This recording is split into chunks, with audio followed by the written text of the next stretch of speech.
c'est pas que le réchauffement climatique s'accélère, c'est que dans la société, il y a une prise en compte croissante de l'importance du réchauffement climatique, et on verra que c'est lié aussi à l'importance de la biodiversité, de tout le système naturel, pour le fonctionnement de nos sociétés, pour le fonctionnement en général, mais aussi pour le fonctionnement économique. Le réchauffement climatique provoque une augmentation du niveau de la mer. Et donc vous voyez que l'ampleur des drames qui se sont provoqués, qui ont été observés cet été au Pakistan, ce n'est pas directement le climat, c'est la conjonction d'un certain nombre de facteurs climatiques qui ont aggravé l'intensité des choses. Vigueur des précipitations avec la mousson, augmentation du niveau de la mer, accroissement du régime des fleuves avec la fonte des glaciers à la mer. À travers ces trois images, on a à peu près défini les grandes caractéristiques du climat et on a montré combien le réchauffement climatique avait un impact global sur le climat, et pas uniquement la variation de la température. Ça, c'est le climat aujourd'hui. La question, c'est combien de temps ça va continuer? On estime, le dernier rapport du GIEC estime que le réchauffement climatique moyen, c'est de l'ordre de plus 1,1 degré en moyenne sur la dernière décennie. Et l'Office météorologique mondial estime qu'en 2021, on est à plus 1,2. Alors vous allez dire, 1,1 ou 1,2 degrés, c'est pas beaucoup peut-être. Mais vous savez, la planète, c'est comme un humain. Lorsque vous passez de la température de 37 à 38, ça commence à aller moins mal. Si vous passez de 38 à 39, là, vous allez commencer à être malade. Vous n'allez plus pouvoir venir au lycée. Peut-être même qu'à 38, vous n'allez pas venir au lycée. Si vous passez à 40 ou 41, là, vous êtes franchement affaibli. Au-delà de 42, vous ne pouvez plus vivre. La planète, c'est pareil. C'est pas parce qu'on connaît du jour au lendemain des variations de température énormes. Bon, par exemple, moi je viens de Paris, ce matin, il faisait 12 degrés, parce que je suis quand même parti de chez moi à 4h30 pour arriver ici. Pas 4h30, c'est encore moins le quart. Bon, donc il faisait un peu moins de 12 degrés. Vous voyez, je suis arrivé à Marseille, toc, il fait 20 degrés. Donc on a des écarts énormes de température dans la vie quotidienne. Mais là, ce dont on parle, c'est la température moyenne de la planète. Et la température moyenne de la planète, c'est comme la température moyenne de votre corps. On ne peut pas beaucoup augmenter la température sans s'exposer à des dégâts graves. Et le réchauffement, on sait qu'il va se poursuivre au XXIe siècle. Parce que le stock de gaz à effet de serre n'a pas été stabilisé. Et souvenez-vous ce que je vous ai dit à l'instant. Tant que le stock de gaz à effet de serre augmente, le réchauffement se poursuit. Si le stock n'est pas stabilisé à la fin du siècle, ça veut dire que non seulement on a 4 ou 5 degrés de réchauffement moyen, mais on sait que ce réchauffement va se poursuivre au XXIe siècle. Clairement, ces scénarios en rouge sont les scénarios totalement inacceptables. Un peu comme un malade. Si vous passez au-delà de 42 degrés, bon, vous n'allez pas tarder à vous transformer en cadavre, parce que même la médecine ne pourra pas, si la médecine ne peut pas vous refroidir, votre organisme ne pourra pas survivre. Bon. En bas, deux scénarios bleus qui représentent les scénarios d'émissions de gaz à effet de serre qui nous donnent un réchauffement à la fin du siècle qui est inférieur à 2 degrés. Inférieur à 2 degrés. Alors qu'on est déjà aujourd'hui à 1,2 degré en 2021. Pour arriver à ces réchauffements qui sont inférieurs à 2 degrés, vous avez deux conditions. Condition numéro 1, il faut que le pic mondial des émissions de gaz à effet de serre, c'est-à-dire le sommet, soit atteint au plus tard en 2050. Le pic mondial des émissions. Deuxième condition, une fois que ce pic est atteint, il faut continuer à diminuer très fortement les émissions pour que, non seulement le pic mondial, ça veut dire que le stock de gaz à effet de serre est stabilisé. Ensuite, il faut continuer à baisser les émissions. Pourquoi? Pour arriver à un stock de gaz à effet de serre où on inverse la situation, on devient négatif, c'est-à-dire qu'on capte plus de gaz à effet de serre sur la planète qu'on en renvoie dans l'atmosphère. Entre le scénario bleu et entre les scénarios bleus et les scénarios rouges, vous avez un scénario intermédiaire. Scénario intermédiaire en jaune. Le scénario intermédiaire en jaune, c'est un scénario dans lequel on atteint le pic des émissions mondiales quelque part vers 2030. Mais ensuite, on ne baisse pas suffisamment les émissions. Et donc, on ne stabilise pas le stock de gaz à effet de serre. Vous voyez ? Donc, on a bien fait un effort.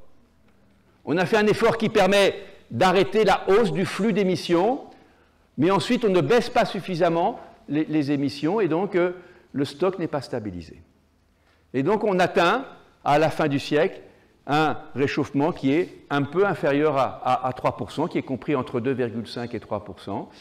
Et les climatologues ne savent pas encore très bien si, dans ce scénario-là, on a quelques espoirs de stabiliser le stock d'ici peu. Donc, vous voyez que, là encore, même si on fait des efforts importants, même si on atteint le pic des émissions en 2050, eh ben, on n'est pas sûr de stabiliser le réchauffement. 1,5 degré, c'est beaucoup. Songez toujours au malade avec son thermomètre. Lorsque vous avez 40 degrés, eh bien, si vous passez à 40 degrés 5, là, vous êtes vraiment mal. Et si vous êtes à 40 degrés 5 et que vous allez passer à 41 degrés, vous allez encore être plus mal. Pareil pour la planète. Donc, 1,5 degré, c'est très important. Si on vise 1,5 degré, là, il faut atteindre la neutralité climat, stabilisation du stock dès 2050. Budget carbone résiduel, moins de 10 ans au niveau des émissions de 2021. Donc, vous voyez bien que le temps qui reste, il est court. Donc, vous allez, vous, jeune génération, Kids Want Climate Justice, vous allez devoir agir mieux que ne l'a fait ma génération, mais vous allez aussi le faire vite, parce qu'il ne faut pas attendre. Vous avez 3 produits, le charbon, le pétrole et le gaz, dont la combustion est à l'origine de 70% des émissions mondiales de gaz à effet de serre. 70% des émissions mondiales à effet de serre, c'est charbon, pétrole et gaz. Si demain vous avez un système énergétique qui fonctionne sans charbon, sans pétrole et sans gaz, vous avez diminué de 70% les émissions mondiales de gaz à effet de serre. Et un peu plus dans les pays développés comme la France ou comme les autres pays européens, parce que la part des émissions liées aux énergies fossiles est plus importante dans les pays riches que dans les pays pauvres, parce qu'on consomme beaucoup plus d'énergie fossile dans les pays riches que dans les pays pauvres. Et à l'intérieur de ces 3 produits, charbon, pétrole, gaz, l'ordre de grandeur que vous devez avoir, c'est que pour produire une même quantité d'énergie avec du charbon, vous émettez 2 fois plus de CO2 qu'avec du gaz. Vous voyez ?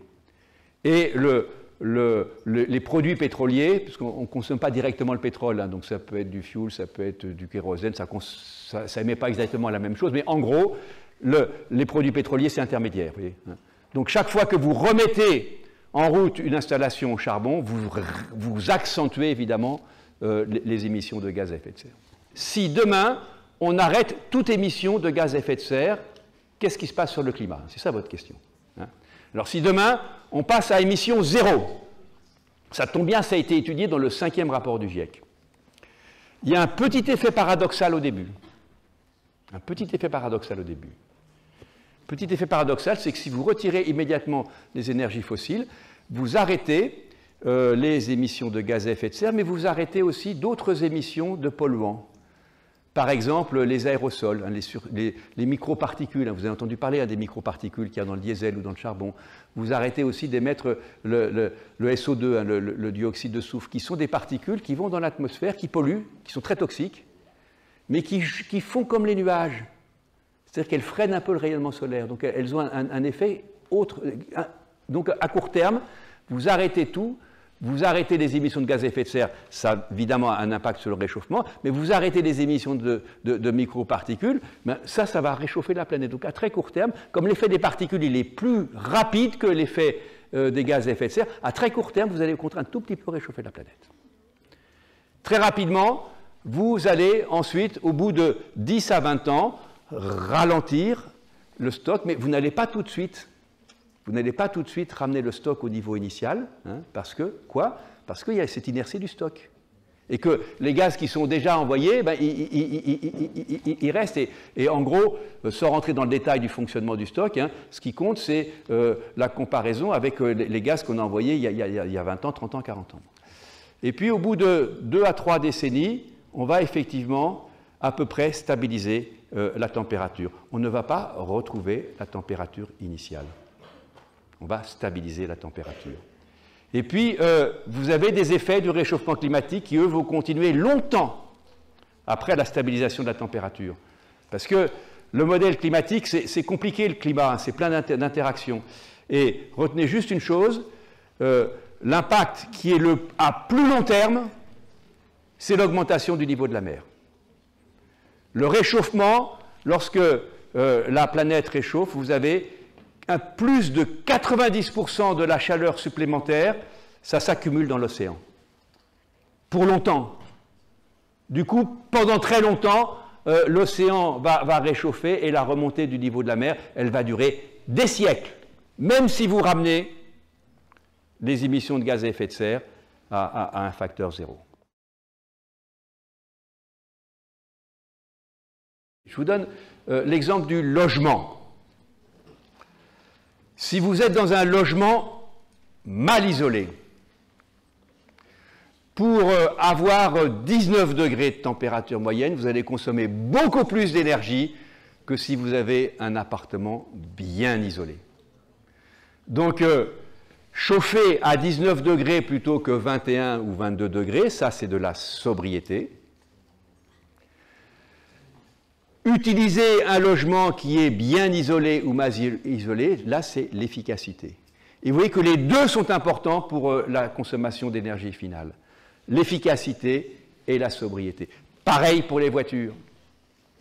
Si vous avez une voiture qui est efficace, qui a une faible émission au kilomètre, vous allez consommer moins d'énergie pour la vitesse que vous utilisez.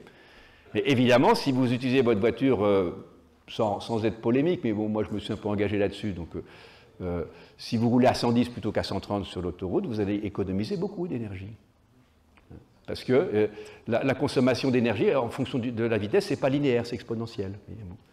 Et puis si vous mettez à 4 dans la voiture plutôt qu'à 1, vous allez économiser beaucoup. Donc vous voyez, vous avez le comportement qui agit sur la sobriété, la vitesse, est-ce que vous faites du covoiturage ou pas, et puis après vous avez l'efficacité de la voiture qui est la consommation au kilomètre. Il faut les deux, efficacité et sobriété. Et ça renvoie très directement à des questions d'organisation collective, des questions de choix politiques.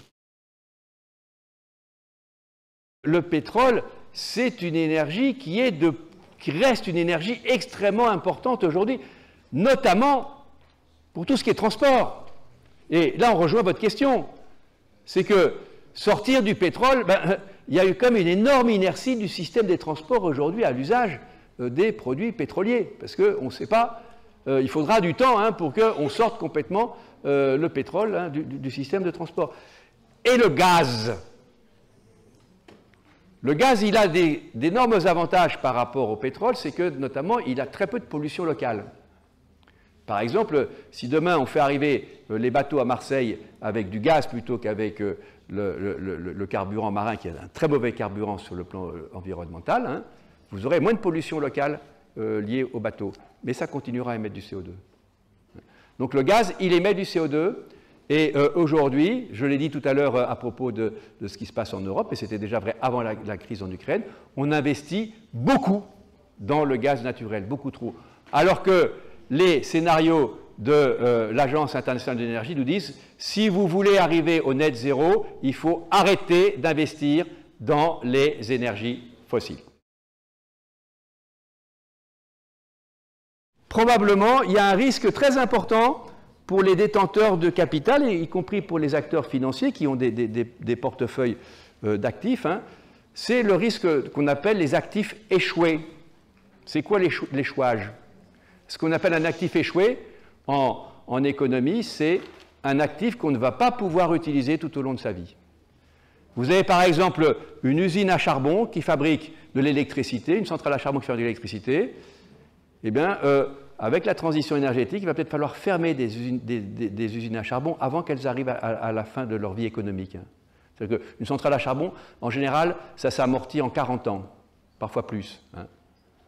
Ben, les centrales à charbon qu'on a ouvertes l'année dernière, on en a encore ouvert une en Europe l'année dernière, ben, elles ne pourront sans doute pas durer 40 ans. Qui va payer ce coût? C'est ça le coût d'un actif échoué. Vous voyez, c'est un actif qu'on est obligé d'abandonner à la fin de sa vie. Il y a plein d'actifs qu'on risque d'abandonner avant la fin de leur vie si on n'est pas capable soit de les reconvertir, soit de les retirer du système productif. Si vous faites payer plus cher le coût des biens et services qui sont fortement carbonés, vous allez impacter le plus lourdement les faibles budgets des familles. Donc si vous voulez que ce soit équitable socialement et surtout que ça devienne socialement, que vous ayez une adhésion sociale, il faut redistribuer le produit de la taxe carbone prioritairement vers les familles ou vers plus généralement les acteurs qui sont les plus vulnérables à cette taxation. Et si vous ne le faites pas, vous vous exposez à beaucoup de difficultés. Et là, on rejoint exactement le message qui a été envoyé sur la première photo, vous vous souvenez, la première photo de l'introduction, lorsque j'ai mis « Climat à l'accélération », Kids want climate justice. Derrière les questions de transition énergétique et derrière la question des instruments économiques, vous avez des questions de justice.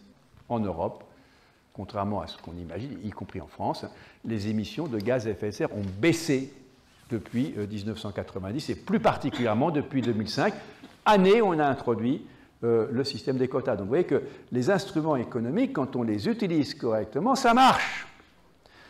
Mais si vous voulez les utiliser à grande échelle, il faut bien veiller à ce que ces instruments économiques s'accompagnent d'équité, s'accompagnent de justice sociale. Donc il faut faire des redistributions, et souvent des redistributions importantes. Ce n'est pas des redistributions à la marge. Et quels sont ceux qui ne veulent pas de la redistribution? Ben, c'est ceux qui pâtissent de la redistribution. Vous voyez. Donc c'est... Deux mots avant de vous passer la parole sur la transition énergétique. Là, on raisonne à l'intérieur d'un pays.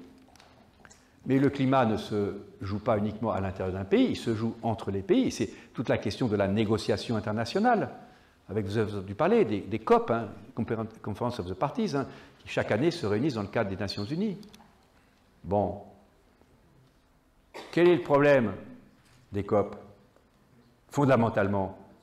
Et on va le revoir cette année, la COP commence le 6 novembre prochain. Je vous passe la parole dans un instant. La COP commence le 6 novembre prochain à Sharm el-Sheikh en Égypte. Ça va être une COP qui va être essentiellement axée sur le problème des droits des pays les moins avancés à obtenir des compensations au titre des impacts du réchauffement climatique. Pourquoi? Parce que si vous regardez dans le monde, quels sont les pays qui généralement subissent les plus lourds impacts du réchauffement climatique? C'est très majoritairement, pas toujours, mais c'est très majoritairement les pays les moins avancés. À la fois pour des raisons géographiques et pour des raisons économiques. Et beaucoup pour des raisons géographiques, hein, c'est qui sont situés dans des zones particulièrement exposées. Quels sont les pays qui sont historiquement les plus responsables et les plus émetteurs de gaz à effet de serre? C'est évidemment les pays riches. Donc quel est le problème fondamental de trouver un accord climatique global? C'est un problème de justice. Comme c'était un problème de justice, hein, de mettre la taxe carbone en France sans la redistribuer. Et si on utilisait un système de taxe carbone mondiale et qu'on redistribue l'intégralité du produit de taxe mondiale per capita en fonction du nombre d'habitants, qu'est-ce qu'on ferait? On ferait un énorme transfert financier depuis les pays riches vers les pays moins avancés. Donc vous voyez que la question de la tarification carbone nous met très explicitement en jeu la question de la justice climatique à l'intérieur des pays et entre les pays. Si votre génération est capable de faire les choses un peu différemment de notre génération, elle a des conditions économiques nouvelles, mais ça va beaucoup dépendre de ça.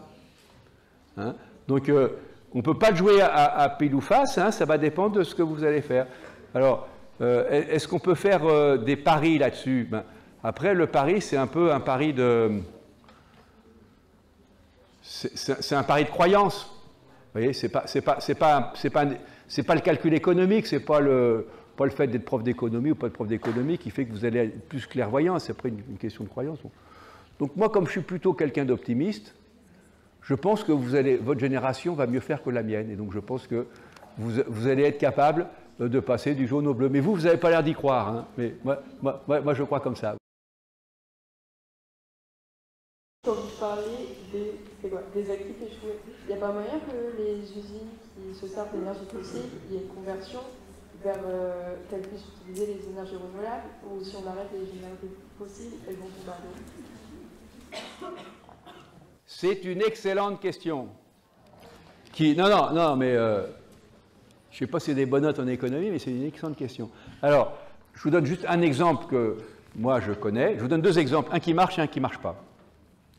L'exemple qui marche et que je connais, il se trouve que j'ai introduit la Commission nationale du débat public dans le nord de la France, hein, je ne me souviens plus comment ça s'appelle, Louvain, je crois, un truc comme ça, pour la première usine de batterie qui sera installée en France. C'est une usine de batterie qui a un partenariat entre... on fait des usines, c'est comme les éoliennes, il faut que ce soit une grosse capacité pour que le prix de la batterie ne soit pas trop élevé. Bon. Donc c'est une usine qui est en collaboration entre PSA, Total et Mercedes, je crois. C'est une usine qui est implantée sur une usine qui fait des moteurs thermiques. Et donc le projet, c'est effectivement de reconvertir une partie des installations industrielles sur une même zone pour fabriquer demain des batteries à la place des moteurs thermiques. Et il y a un plan de reconversion d'une partie du personnel de l'usine thermique. Donc, vous avez le capital physique et vous avez aussi le capital humain. Je pense pour ma part que ce qui est le plus difficile dans la reconversion, c'est le capital humain. Parce que ce n'est pas les mêmes compétences qu'il faut pour une énergie décarbonée ou une énergie carbonée. Donc là, on a un exemple qui ne va pas fonctionner à 100%, mais qui fonctionne en partie, où on va avoir effectivement, au lieu de fermer une usine de moteurs thermiques, on va reconvertir une partie des installations pour fabriquer des batteries qui se substitueront aux moteurs thermiques. Je dis bien une partie, pourquoi? Parce qu'il y a quand même un problème. C'est que pour fabriquer un véhicule électrique, il faut à peu près la moitié du nombre d'ouvriers qu'il faut fabriquer un véhicule thermique. Donc il reste un problème de reconversion. L'autre exemple, qui est dans la même filière, mais qui, lui, pour l'instant, est très mal traité, en France en tout cas, un peu moins mal en Allemagne, c'est qu'à l'amont du moteur thermique, il y a des fonderies. Vous avez 54 fonderies en France, hein, elles travaillent à 80% pour les véhicules thermiques. Si on ne reconvertit pas suffisamment tôt ces fonderies, et notamment le personnel de ces fonderies, là, on va avoir du capital échoué. Donc, effectivement, vous avez raison, hein, le transfert de capital qu'il faut aller depuis le capital gris vers le capital bas carbone, c'est un risque d'actifs échoués, mais c'est aussi, pour échapper à ce coût économique des actifs échoués, c'est de la reconversion économique qui est nécessaire. Et dans la reconversion, hein, le volet financier sont les financiers, eux, ils se débarrassent du capital. Donc après, c'est le capital physique, comment est-ce que je peux reconvertir des outils de production. Et derrière les outils de production, il y a des hommes et des femmes. Et c'est les reconversions des hommes et des femmes qui sont souvent la chose la plus compliquée et la chose la moins bien anticipée. L'agriculture est, dans les activités économiques, l'une de celles, et probablement celle qui est le plus impactée par les effets du réchauffement climatique, pour des raisons évidentes. Donc la première question sur l'agriculture, c'est comment est-ce qu'elle peut résister par rapport à des impacts du réchauffement climatique qui vont se durcir pendant au moins 2 à 3 décennies. Et là, il faut prendre en considération deux choses, les moyennes climatiques et puis les extrêmes climatiques. Je vous ai dit tout à l'heure, en décrivant les climats, que souvent le réchauffement climatique, c'est des extrêmes climatiques qui sont de plus en plus violents. Et si vous regardez aujourd'hui sur la sécurité alimentaire, on a beaucoup parlé de la sécurité alimentaire à propos de l'Ukraine. hein, et notamment le déficit sur le marché mondial des grains ukrainiens, puisque en gros, hein, l'Ukraine est un gros fournisseur du marché mondial, avec la Russie du reste. Hein. Donc moi j'ai regardé un truc, la perte, si vous imaginez que, ce qui n'est pas le cas, que l'Ukraine avait totalement arrêté toutes ses exportations de grains, blé, maïs, orge sur le marché mondial, ça représente exactement la perte qu'il y a eu l'année d'avant avec le Canada. Qu'est-ce qui s'est passé au Canada? Je ne sais pas si vous vous souvenez, dôme de chaleur, près de 50 degrés au bas des Rocheuses, on n'est pas au Sahara, 50 degrés au bas des Rocheuses, perte de la production de blé, 40%. Donc ça veut dire qu'aujourd'hui, l'impact du réchauffement climatique sur un pays comme le Canada, qui ne fait pas partie des pays les plus vulnérables, c'est l'équivalent de la perte de grains d'une année de l'Ukraine sur le marché mondial. Donc on est déjà dans des systèmes hein, où la fragilité hein, des systèmes agricoles par rapport aux contraintes climatiques. Par rapport à cette fragilité, la monoculture est vulnérable. Qu'est-ce qui résiste le mieux au choc climatique? C'est des systèmes agricoles qui sont diversifiés, qui ne sont pas trop spécialisés. C'est ce qu'on appelle l'agroécologie. Et coup de chance, ces systèmes agroécologiques sont aussi ceux qui permettent de réduire les émissions de méthane et de protoxyde d'azote et de stocker le CO2 dans le sol. Vous voyez qu'il y a un enjeu énorme sur l'agriculture, c'est assurer la sécurité alimentaire dans un monde où le réchauffement climatique continue à produire ses impacts. Et il y a un enjeu aussi qu'en réagissant à ces impacts du réchauffement climatique, en construisant des systèmes plus résilients, plus diversifiés, eh bien, on va à la fois être plus résilient et réduire les émissions de gaz à effet de serre. Est-ce que vous avez un impact direct sur les techniques agricoles? En général, pas beaucoup. Hein. Il n'y a pas beaucoup d'entre nous qui sommes sur des exploitations agricoles. Par contre, tous les jours, on fait des choix de ce qu'on met dans l'assiette. Et évidemment, suivant ce qu'on met dans l'assiette, on aura un impact très différent sur le climat suivant les produits qu'on met dans l'assiette.